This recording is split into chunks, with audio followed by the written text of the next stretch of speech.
Hi, welcome to Pennsylvania Newsmakers, and as always, thanks for watching. Well, we have the Lieutenant Governor in the House. We're going to talk about what else? Marcellus Shale, transportation funding, and then Fred Anton from our all-star panel. Fred and I are going to debate what? How we pick electors in the state? We'll be back in a moment. This is Pennsylvania Newsmakers, a fast-paced, unrehearsed weekly discussion with and about the leaders who shape your world. And now, here's your host, Terry Madonna. Hi, well, again, welcome back. Well, we're going to get this straight. In the House, sitting across from me is the Lieutenant Governor, Jim Cawley. We can show him. I'm going to call him Governor because that's the way you address the Lieutenant Governor. I get email about this, pretty much. Governor. I'm going to get email because they think, well, you're not the governor. That's okay. We get that all the time. The best way for those of your viewers who might be with a military background is when you see a lieutenant colonel, you address him as colonel. Colonel, despite the fact that there's several degrees. Yeah, I get it. Well, but I'll get email about that. I mean, you know, I always like to have a little fun with that. All right, and you were governor for what? 90 minutes, but who's counting? 90 minutes? Okay, and you didn't remake the Constitution, Did right? not. You didn't do what the Lieutenant Governor did when Jerry Brown was governor in California when he was dating Linda Ronstadt. Yeah. He would leave the state, go out, and the Lieutenant Governor would do all these executive orders, changing all the policies.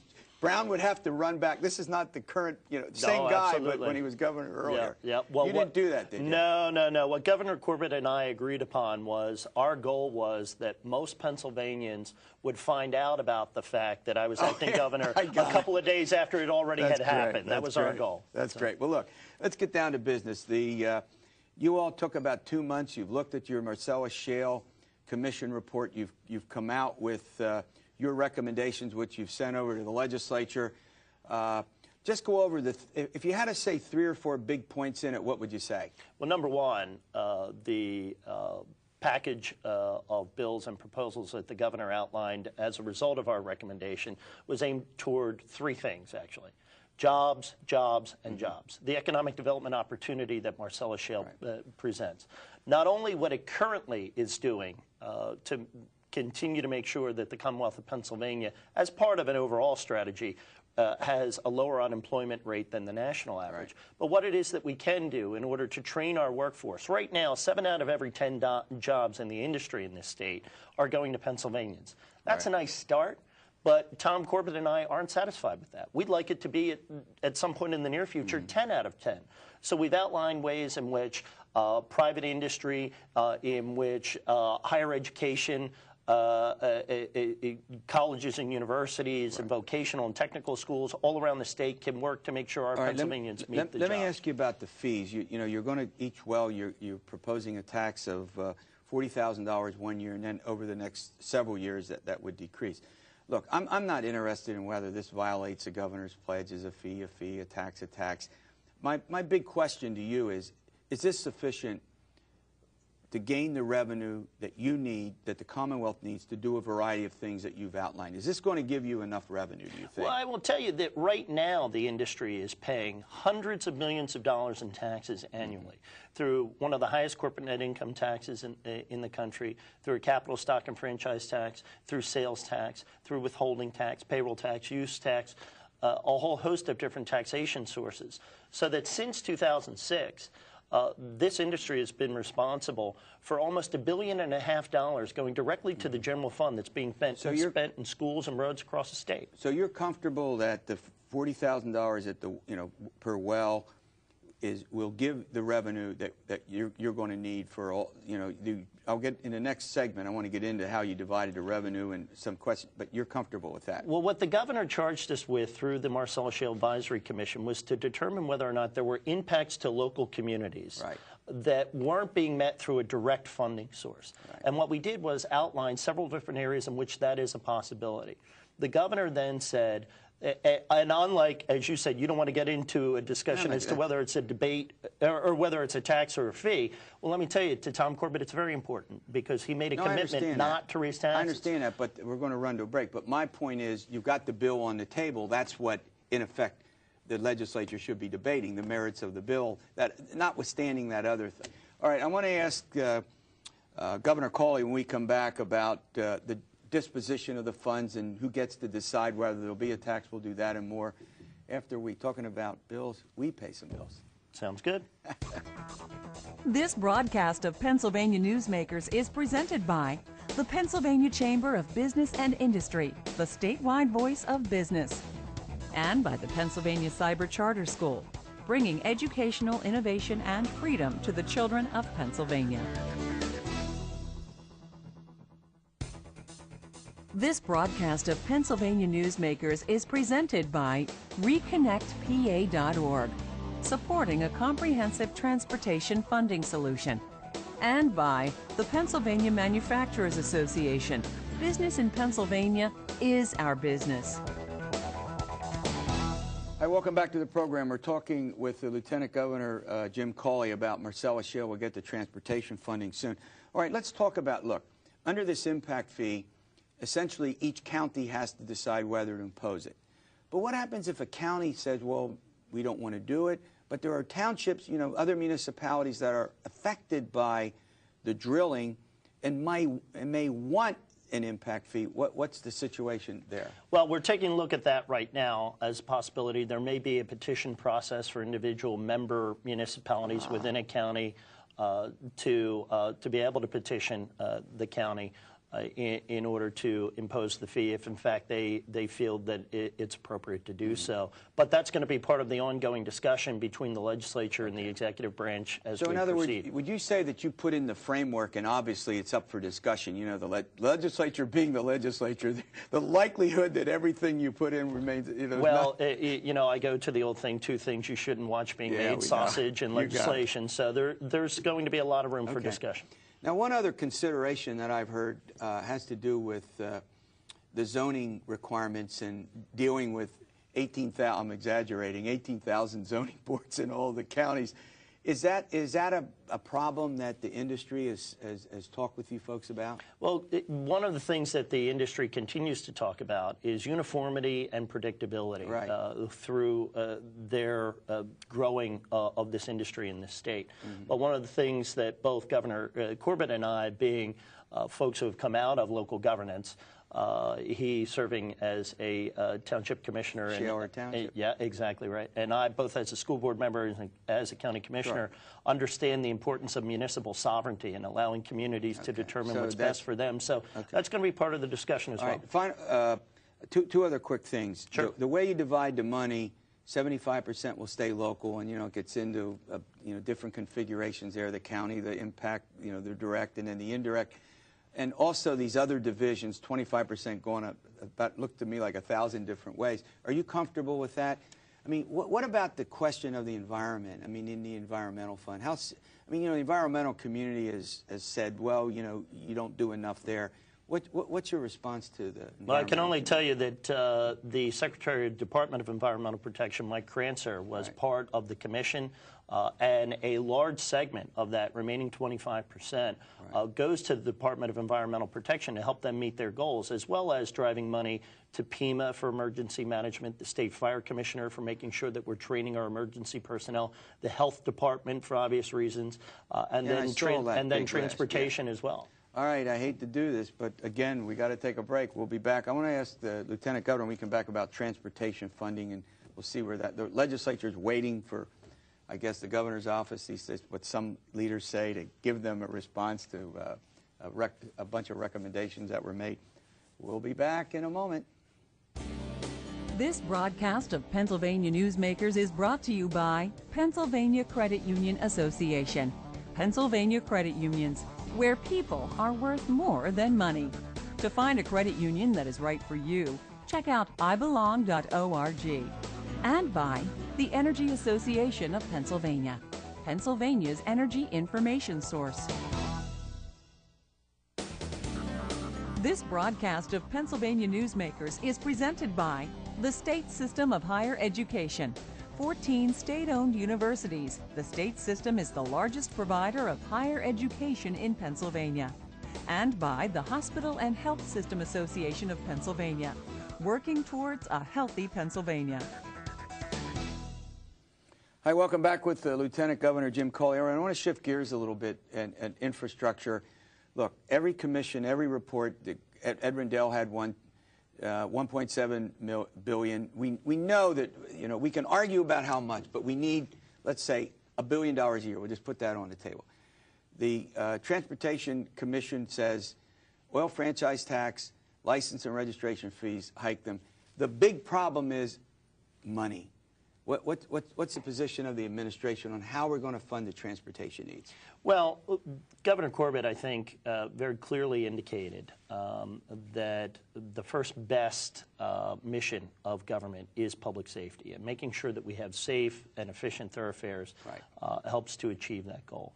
So what he's doing right now is looking at ways in which we can make sure that our thoroughfares, our bridges, our highways continue to be safe, but also maintain another pledge that he made as a candidate. Tax pledge? Exactly right. Yeah. And to make sure that any move that he makes that would even indirectly have people paying more at the pump not be done, and that promise not be sacrificed on some other altar. We have 7,000 miles of state roads that are more than virtually any other state. In need of repair. 25% of the bridge is structurally deficient. And the oil franchise tax, which, by the way, is a tax that the companies pay, may get passed along, set $1.25 a gallon a zillion years ago. So an adjustment in that up to the current price would raise a good bit of revenue. And can you argue that's a technical change? Well, Terry, what I would say to you is the operative word in your sentence was the word in which you dropped to the lowest octave, and that was may. Right. It likely will. Let's be intellectually honest. It likely will raise the amount that you pay at the pump. I understand that. As an individual. We agree. So, then the question becomes whether or not is that a violation of the pledge that Tom Corbett made? Are there other avenues in which we can explore? And I think the governor found a way in which to at least limit some of the stress. And what is that? And that was what we were talking about earlier. Yeah. That percentage that's going to PennDOT for the maintenance of roads and bridges within the gas-producing area. It's a large segment of the state. 2/3 of the state geographically are gas-producing or potentially gas-producing area. We can drive money, those revenues there. That might free up the ability for us to drive additional revenues to other portions of the state. Before I let you go, are you going to make a specific recommendation back to the legislature on this the same way you did on Marcellus Shale, where you issued, a report back, to the entire state, but you know what I mean, back to the, is that what you're going to do with it? Or are you going to piecemeal it, or you're still deciding that? I am not going to make any recommendation. Governor Tom Corbett is still assessing his options, and I think that we'll hear something. Any timetable? Very shortly. Oh, we like that. You see, the Lieutenant Governor said, look, I want to thank you for coming. You're welcome anytime. Thank you. Some breaking news, give us a call. I hate that breaking news. You have news, we'll put it on. All right, Fred Anton from our All-Star panel, he's coming up. I think Fred and I are going to get into a little interesting discussion about how we choose electors in presidential elections. That's an important subject. We'll take that up and more after these words. This broadcast of Pennsylvania Newsmakers is presented by Highmark Blue Shield, changing the way health plans work for business with a variety of plan options for employers and more choices for employees. Information is available at highmark.com. Have a greater hand in your company's health. And by the Pennsylvania Healthcare Association, the future of long-term care. All right, welcome back. Well, Fred Anton is here. Now, look, Fred, you missed the last All-Star panel. Now, I don't know where you were, but we had to bring you back, and I wanted you to come on and respond to the Lieutenant Governor. I also want to talk about this Electoral College business. I know. All right.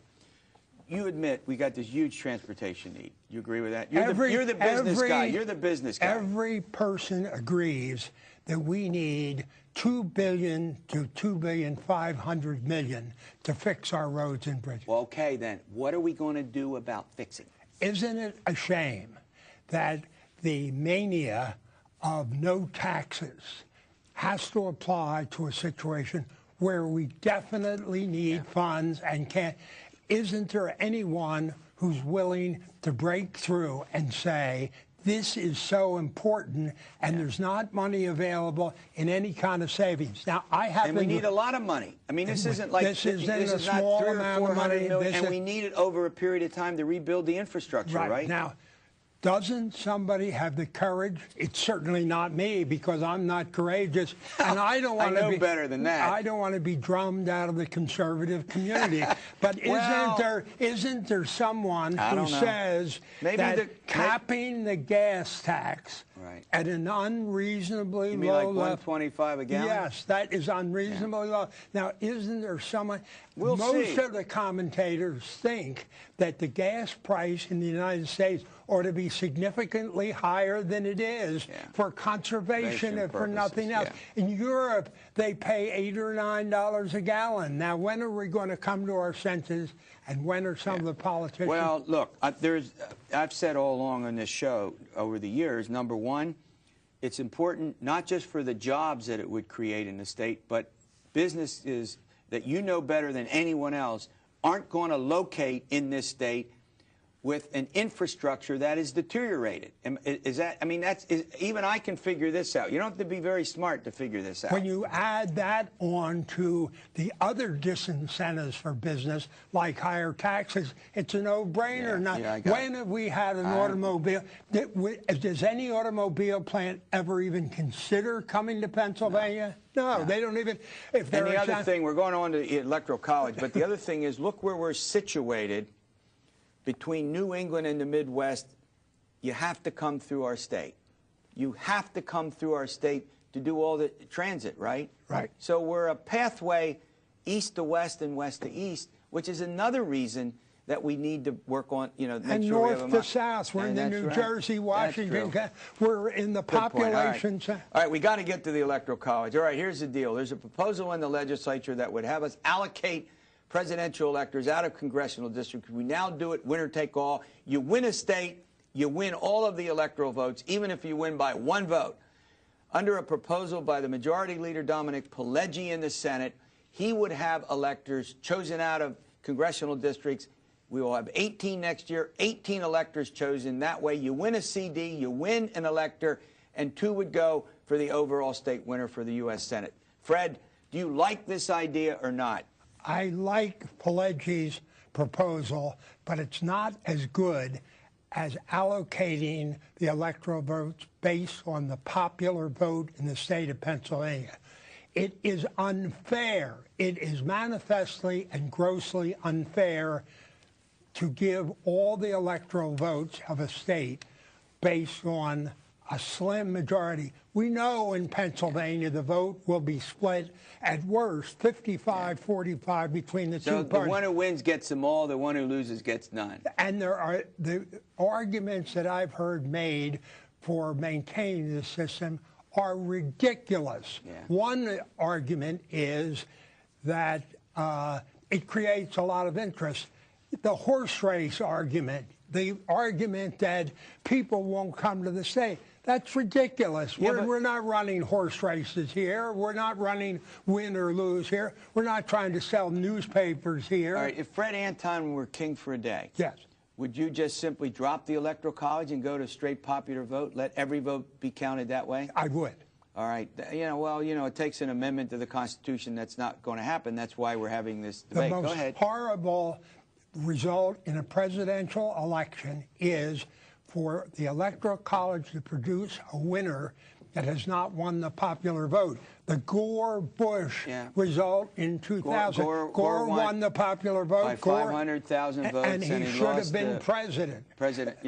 Democracy requires, doesn't our Constitution, as interpreted, one man, one vote? Everybody gets a chance to vote who's qualified, and the winner on a national basis. We're a unified country. We're not 51 or 53 countries. We're one nation.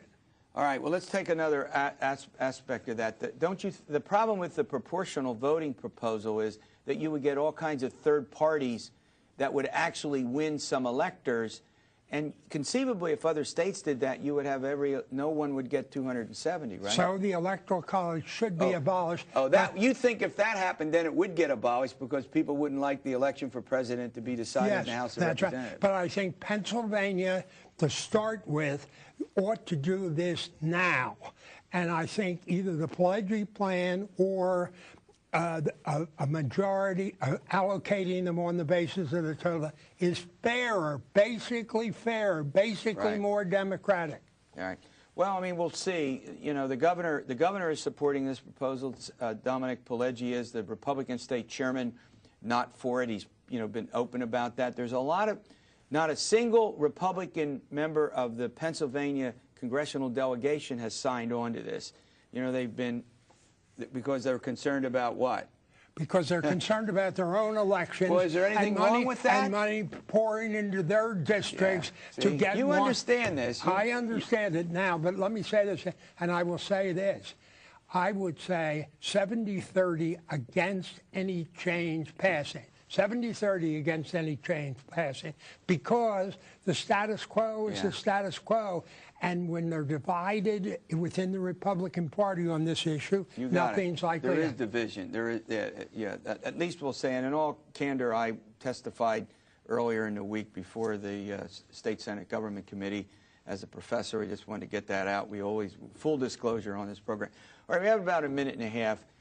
Marcellus Shale, you heard the Lieutenant Governor. Impact fee, good or bad? Impact fee is good. I think the proposal, Corbett's proposal, and I was glad to hear Jim Cawley talk about all the taxes this industry is paying. When they talk about an impact fee or a severance tax, they always leave out of the stories how much money the industry is paying already. Yeah. And of course, we have other major issues before the legislature, and I don't think they have enough legislative days to deal with other major issues. That's a good point, and something we can get into later is, they're in, what, 15, 17 days yet before they take a break, and they've got this huge agenda. And these issues are important. Sale of the liquor stores, resolving that one way or the other. Dealing with the problem of school choice or how we're going to. Well, there's no doubt they have one of the. I mean, I don't remember a time. The issues are just huge. I mean, they're not little issues, and they're having trouble, I think, getting together on this. I mean, but it's something they're going to have to do ultimately, or you know what's going to happen. And would you agree with this? Before we're running out of time, before we run into the next thing, we've got the problem of time. And next year, what will they get done? They won't get anything done because it's an election year. You know that, Okay, Dr. Madonna. We're out of time. We'll see you next week for another edition of Pennsylvania Newsmakers. And as always, stay well.